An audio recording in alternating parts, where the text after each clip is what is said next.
Kaleshwaram commission లో భాగంగా ఈరోజు మమ్మల్ని పిలవడం జరిగింది. కమిషన్ అడిగిన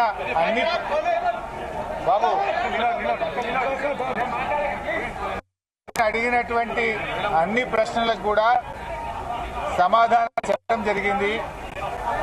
వారికి సమాధానాలు నోటి మాటగా చెప్పడమే కాదు, అన్ని రకాల ఎవిడెన్స్లు కూడా పూర్తి స్థాయిలో అందించడం జరిగింది.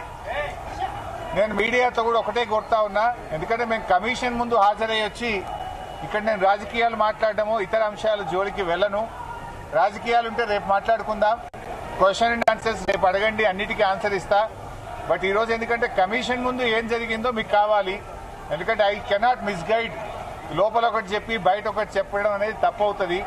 లోపల ఏం జరిగింది, కమిషన్కు నేను ఏం చెప్పాననేటువంటి అంశాలు మాత్రమే మీ ముందుంచుతాను. మీకు మిగతా ఎన్ని క్వశ్చన్స్ ఉన్నా, ఎన్ని పొలిటికల్గా కావాలన్నా రేపు మాట్లాడుకుందాం. Today I will not speak any politics. ముఖ్యంగా మొట్టమొదలు తమ్మిడిహట్టి నుంచి మేడిగడ్డకు ఎందుకు మార్చారు అనే దాని మీద చాలాసేపు డిస్కషన్ జరిగింది. దానికి నేను సవివరంగా సమాధానం చెప్పడం జరిగింది. ముఖ్యంగా కొత్తగా ఏర్పడ్డ తెలంగాణ ప్రభుత్వం తమ్మిడిహట్టి దగ్గరే దాన్ని కట్టడానికి అన్ని రకాల ప్రయత్నం చేశాము. నేను ఇరిగేషన్ మంత్రి అయినప్పుడు రివ్యూ చేసుకుంటే ప్రాణహిత చేవెళ్ల ప్రాజెక్టును 7 భాగాలు 28 ప్యాకేజీలుగా నిర్ణయించి టెండర్లు పిలిచి పనులు ప్రారంభించారు. హెడ్ దగ్గర పని స్టార్ట్ చేయకుండా తోకల దగ్గర పని స్టార్ట్ చేసింది. ఎక్కడైతే నీళ్లు డ్రా చేయాలో, ఎక్కడైతే తమ్మిడిహట్టి దగ్గర నుంచి నీళ్లు తేవాలో అక్కడ నుంచి పని ప్రారంభించకుండా ఎక్కడెక్కడో కాలువలు టన్నెలు తవ్వారు. సో నేను ఇరిగేషన్ మంత్రి అయిన తర్వాత రివ్యూ చేసి మరి ఈ ప్రాజెక్టులో ఆల్రెడీ ఖర్చు జరిగింది కదా, దీన్ని కొనసాగించాలని అప్పటి మహారాష్ట్ర కాంగ్రెస్ ప్రభుత్వానికి మేము కన్సల్ట్ చేశాం.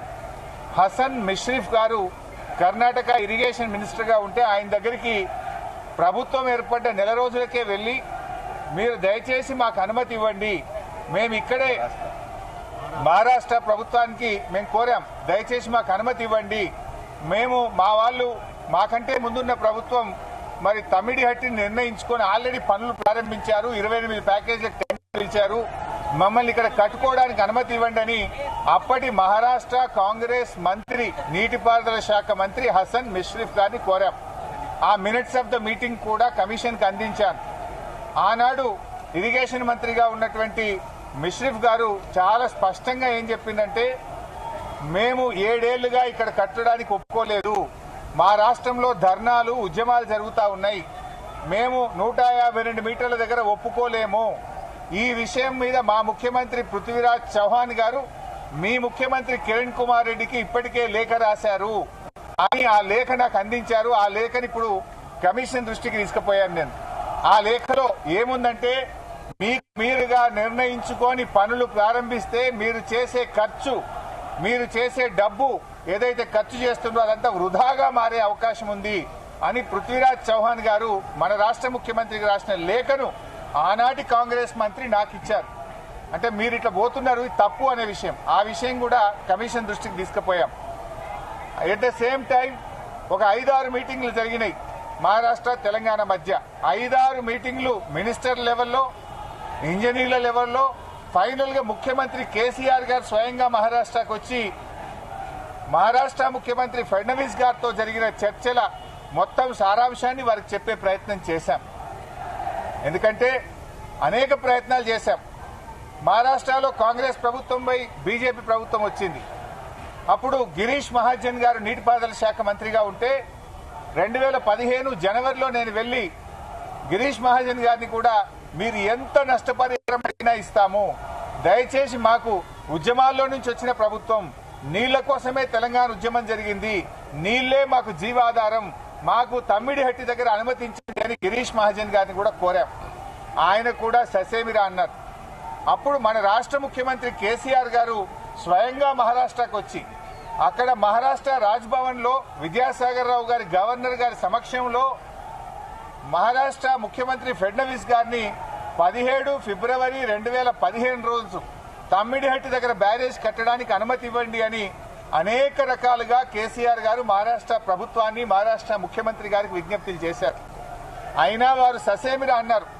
ఫడ్నవీస్ గారు మాట్లాడుతూ మాకంటే ముందు 7 ఏళ్లు కాంగ్రెస్ ప్రభుత్వం ఉండే, 7 ఏళ్లు కాంగ్రెస్ ప్రభుత్వం తమ్మిడిహట్టి దగ్గర ఒప్పుకోనప్పుడు ఇవాళ నేను బీజేపీ గవర్నమెంట్ ఆ రోజు తమ్మిడిహట్టి దగ్గర కట్టొద్దని నేనే ధర్నాలు చేసినా పోరాటాలు చేసినా ఇవాళ నేనెట్లా ఒప్పుకుంటా, రాజకీయంగా అది ఎట్లా సాధ్యమవుతుంది, ఒప్పుకునే ప్రశ్నే లేదని ఆ రోజు ఖరాఖండిగా మహారాష్ట్ర ముఖ్యమంత్రి గారు కేసీఆర్ గారికి చెప్పారు.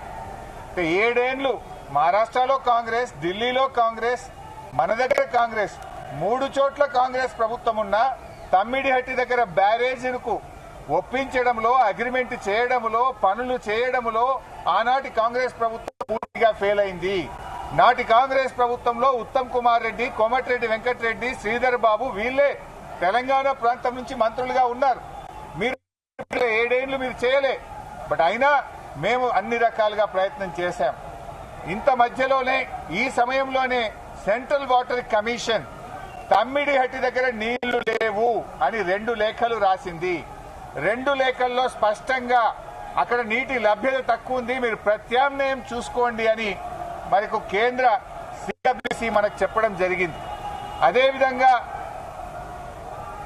అదే సిడబ్ల్యూసి మీరు కట్టిన రిజర్వాయర్లు తక్కువ ఉన్నాయి, రిజర్వాయర్ల సంఖ్య పెంచుకోండి అని కూడా చెప్పింది. ఇవన్నీ లెటర్లు కూడా ఈరోజు కమిషన్కి ఇచ్చాం. సిడబ్ల్యూసి నుంచి వచ్చిన 3 లేఖలు ఈరోజు కమిషన్కి ఇచ్చాం. అప్పుడు కూడా కేసీఆర్ గారు ఒకవైపు మహారాష్ట్ర ఒప్పుకోవడం లేదు, రెండవ వైపు నీళ్లే లేవు. ఈ పరిస్థితుల్లో ఏం చేయాలని కేంద్ర ప్రభుత్వ సంస్థ వ్యాప్కోస్ కు కేసీఆర్ గారు మరి ఏం చేయాలో ప్రత్యామ్నాయం సూచించండి అని వ్యాప్కోస్ కు మేము ఇవ్వడం జరిగింది. వ్యాప్కోస్ ఎవరో అల్లాటప్ప సంస్థ కాదు, అది సిడబ్ల్యూసిలో అంతర్భాగము, కేంద్ర జలవనరుల శాఖలో అంతర్భాగము. ఆ వ్యాప్కోస్ కి ఇస్తే వ్యాప్కోస్ లైడార్ సర్వే చేసి డీటెయిల్డ్ గా ఎగ్జామిన్ చేసి మాకు మేడిగడ్డ దగ్గర నీటి లభ్యత ఉంటది, అక్కడ ప్రాజెక్టు కట్టుకోండి అని వ్యాప్కోస్ అనే సంస్థ చెప్పింది. ఆ వివరాలు కూడా కమిషన్ కు అందించాం. సో వ్యాప్కోస్ నివేదిక మేరకు, సెంట్రల్ వాటర్ కమిషన్ సూచనల మేరకు మహారాష్ట్ర ఒప్పుకోకపోవడం వల్ల మన ఇంజనీర్ల రికమెండేషన్ మేరకు ఆనాడు రాష్ట్ర ప్రభుత్వం నీళ్లు లేని చోట నుంచి నీళ్లున్న చోటకు మేడిగడ్డ ప్రాజెక్టుకు రూపకల్పన చేశాం. మీరు ఆనాడు నీళ్లు లేని చోట ప్రాజెక్టు ఇరికిచ్చే ప్రయత్నం చేసినారు.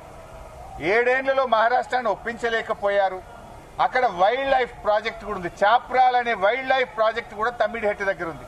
వైల్డ్ లైఫ్ ప్రాజెక్టుకు అనుమతి రావాలంటే 10 ఏళ్లు అవుతుంది. మరి పోరాటాల నుంచి నీళ్ల కోసం ఉద్యమించిన తెలంగాణ ప్రభుత్వం నీళ్ల కోసం మేము వ్యాప్కోస్ యొక్క ఆలోచన మేరకు, సూచనల మేరకు నీళ్లు లేని చోట మీరు ప్రాజెక్టు ప్రతిపాదిస్తే నీళ్లు ఉన్న చోటికి మార్చడం జరిగింది.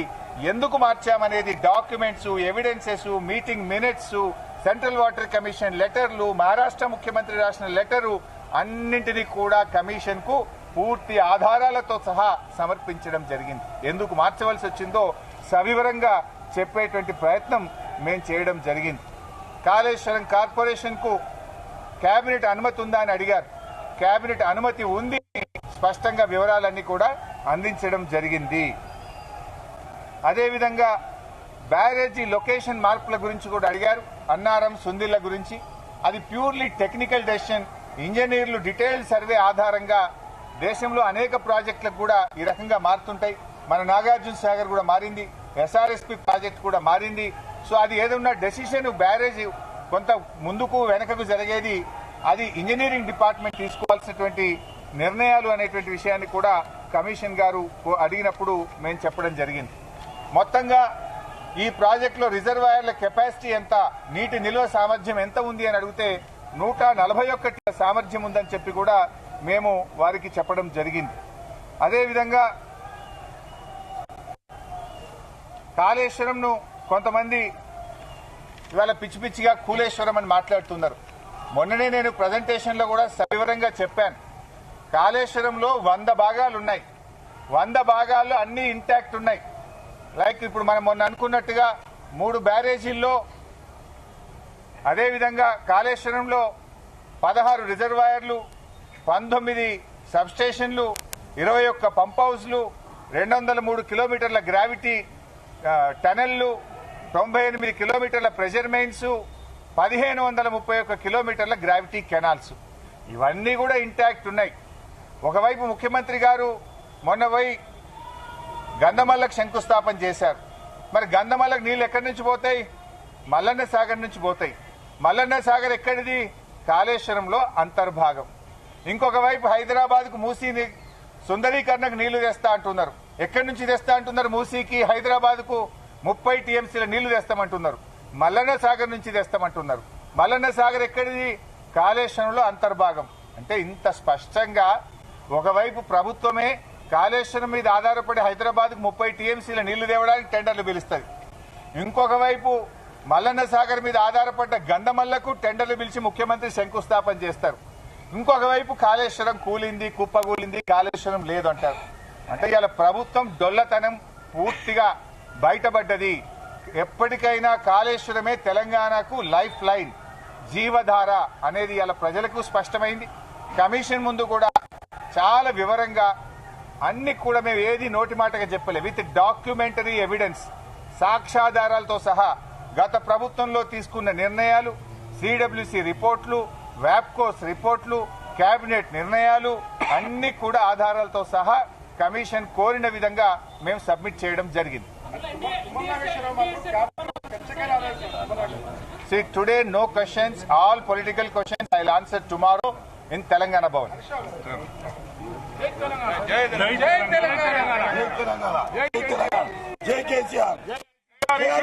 గురించి కూడా అడిగారు, అన్నారం సుందిళ్ల గురించి. అది ప్యూర్లీ టెక్నికల్ డెసిషన్. ఇంజనీర్లు డీటెయిల్ సర్వే ఆధారంగా దేశంలో అనేక ప్రాజెక్టులకు కూడా ఈ రకంగా మారుతుంటాయి. మన నాగార్జున సాగర్ కూడా మారింది, ఎస్ఆర్ఎస్పీ ప్రాజెక్ట్ కూడా మారింది. సో అది ఏదన్నా డెసిషన్ బ్యారేజ్ కొంత ముందుకు వెనకకు జరిగేది, అది ఇంజనీరింగ్ డిపార్ట్మెంట్ తీసుకోవాల్సినటువంటి నిర్ణయాలు అనేటువంటి విషయాన్ని కూడా కమిషన్ గారు అడిగినప్పుడు మేము చెప్పడం జరిగింది. మొత్తంగా ఈ ప్రాజెక్టులో రిజర్వాయర్ల కెపాసిటీ ఎంత, నీటి నిల్వ సామర్థ్యం ఎంత ఉంది అని అడిగితే 141 టీఎంసీల సామర్థ్యం ఉందని చెప్పి కూడా మేము వారికి చెప్పడం జరిగింది. అదేవిధంగా